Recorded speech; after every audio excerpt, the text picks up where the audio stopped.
Welcome to the Eastmans Hunting Journal.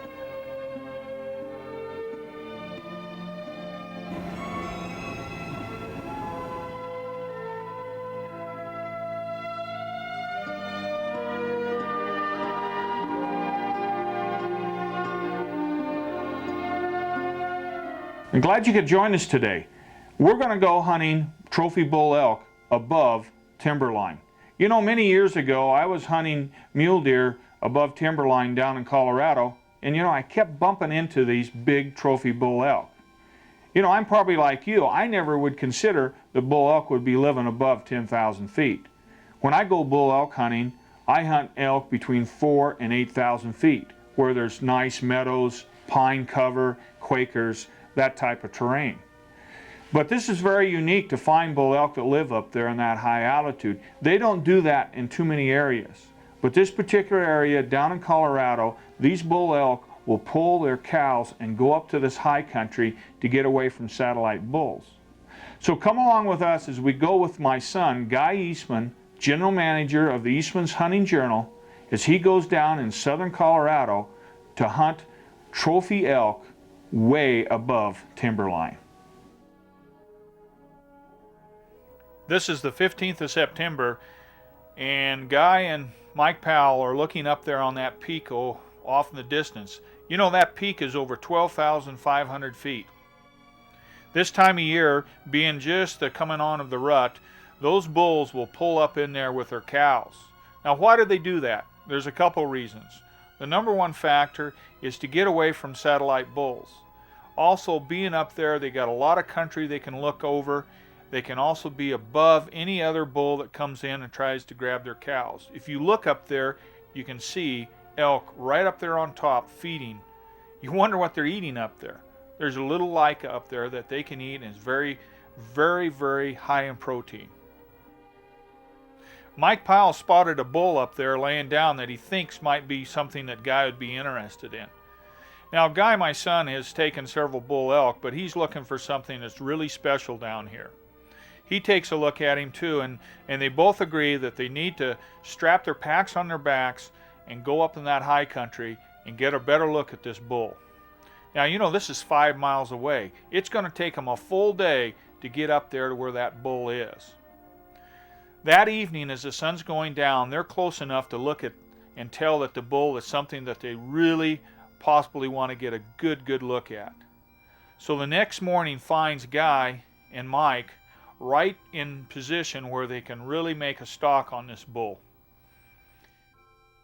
As they were making their way up into a snow slide, they come up on two satellite bulls. You notice here these two bulls are just sparring. They're like 260, maybe 300 type bulls. In this part of the country, that large of a bull is a satellite bull. He won't have any cows. The bigger bulls, the 330s, the 340s, will be the ones that will have the cows. They're just sparring here, but the trouble is that they have to wait until these two bulls get through and move off before they can keep making their climb up this 12,000 foot peak to where that bull's at. So let's just kind of watch these two bulls spar here. Like I said, they're not really trying to hurt each other. They're just kind of killing time, hoping that maybe sooner or later a stray cow will come their way. But you know, give them 2 more years and these two bulls will be doing it for real. They'll be 5-6 year old bulls, and at that time they'll be 320, 340 bulls, and they will have their own harems, and it will be for real at that time. But for now, they're just kind of poking at each other. They probably summered together, know each other, and are just kind of taking it easy. There's a one saying, hey, I've had enough of this. I think I'll just mosey on down the creek range and see if I can find one of those lonely cows.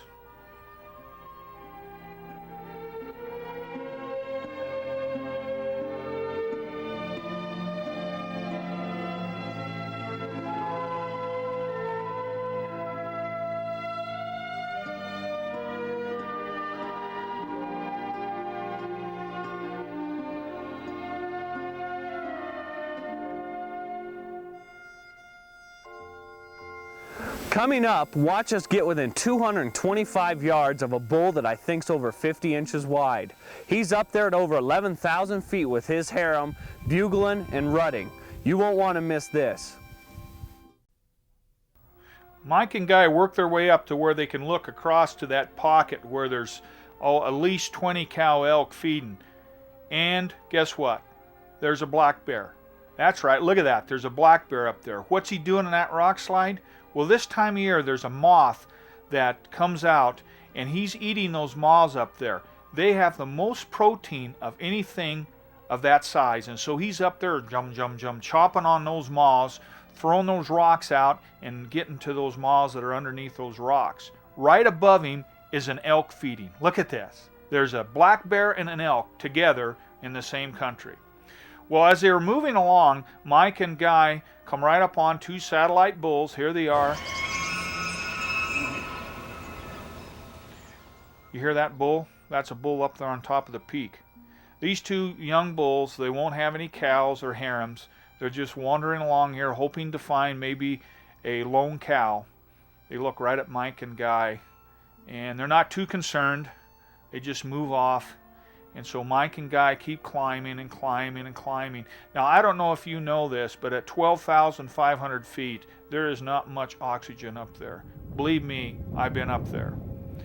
They get to a point where they can lay down, put their spotting scopes on their pack, and look across to that peak. They're only like 500 yards away, and there is 20 head of cows out there feeding in that rock pile. There they are, right there.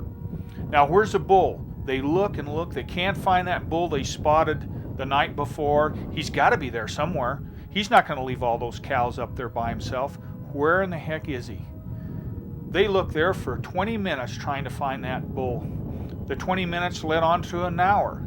He's got to be there somewhere. He's got to show up. He must just be tucked away somewhere or laying some. Oh, did you hear that? He's on the other side, kind of around the corner there. That bugle, that's got to be him over there bugling. Why is he there? One of the major reasons is he's there so he can watch his cows, and he's above them so he can make sure that no satellite bull will come in and invade his space. An old bull like that, he's going to do that. He's going to pull his cows into somewhere where he can watch them and make sure that they're not being taken over by a satellite bull.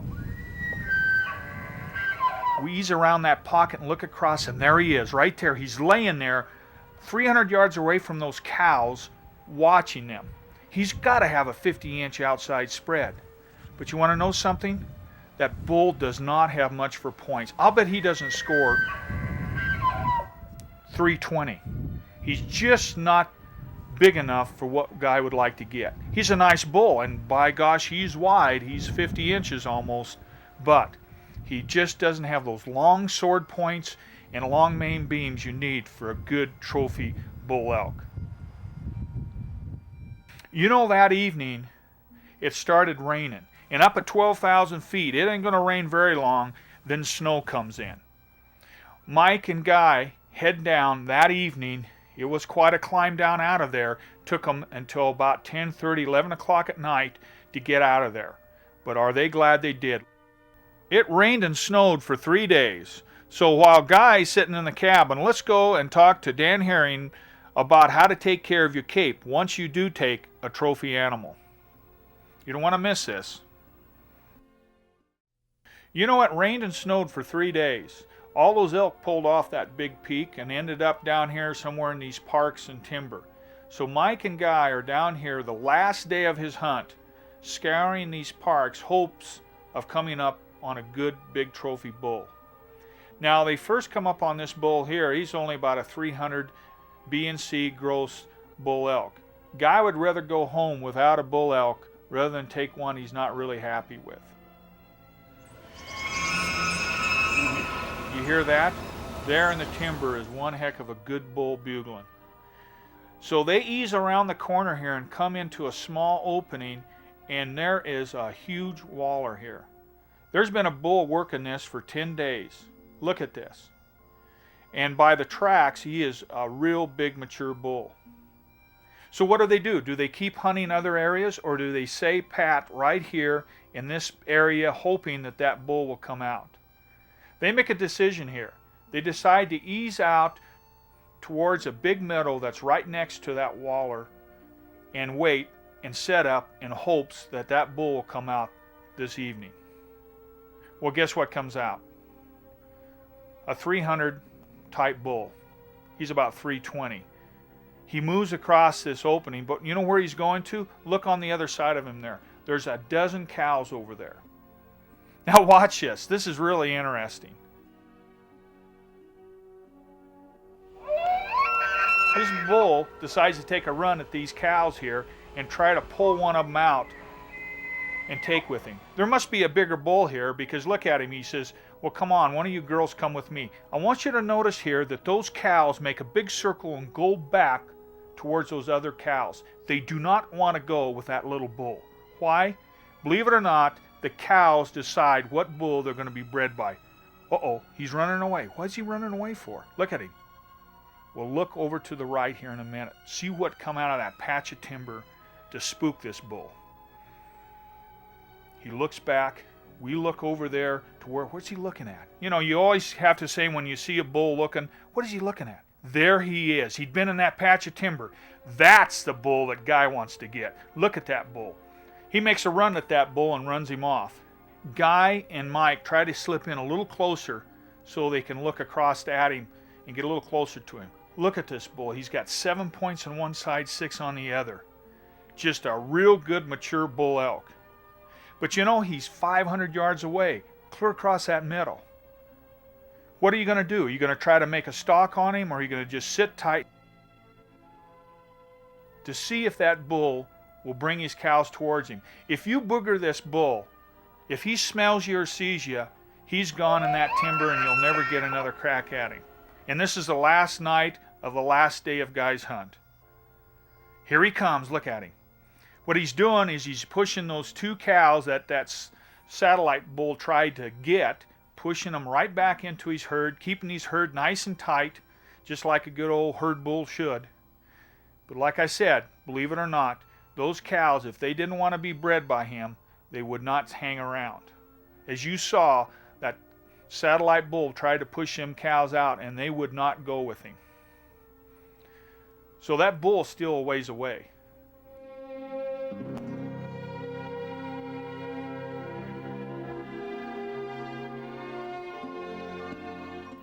He makes a big circle. He's getting closer to our side of the meadow here. And I think he's looking for satellite bulls and making sure they're not around. Look at that. He's got to have a 50-inch main beam. Guy and Mike low crawl a little closer and get out just outside of those Quakers and set up, because we think the bull's going to come right towards us. He looks like he might do that. He's out of range right now. He's 500 yards away.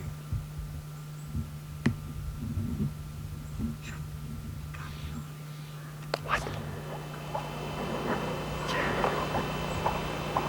Take him. No, he's still over 500 yards away, but here he comes on the run. He's getting closer and closer. Now he's about 400 yards. He's taken. He is close enough now. But Guy knows from years of hunting with me that you want to wait until that bull gives you a broadside shot, and also that he isn't moving. The bull keeps moving. Mike cow calls. That doesn't help. Mike calls like a small bull. That doesn't help either. But then Mike calls like a big herd bull, and that stops him. And look what happens. He turns and looks at Guy right here.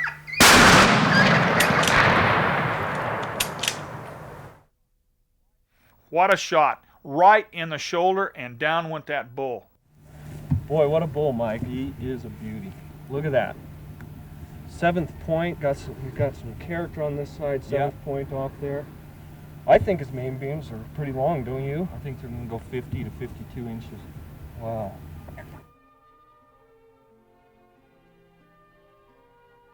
And looking at those fourths again, I think they're going to be 18, 19 inches. Yeah. Thirds are nice, real nice. Well, he was chasing those cows, and that got him killed, didn't he? That Come did. over and right in range, and we were set up waiting for him. He had to chase that one bull off. One of the cows came down closer in the meantime, and he had to come and get her, and that was the end. Yeah, and we tried to make a stalk on this bull a couple nights ago and kind of got rained out, and he kind of outsmarted us out here and was always a step ahead. Well, he didn't outsmart us so much as the weather outsmarted us. Yeah, I think and the wind was goofy, and he was lucky a couple nights ago, but his luck ran out today. what a pretty bull. Thank you, Mike. You bet.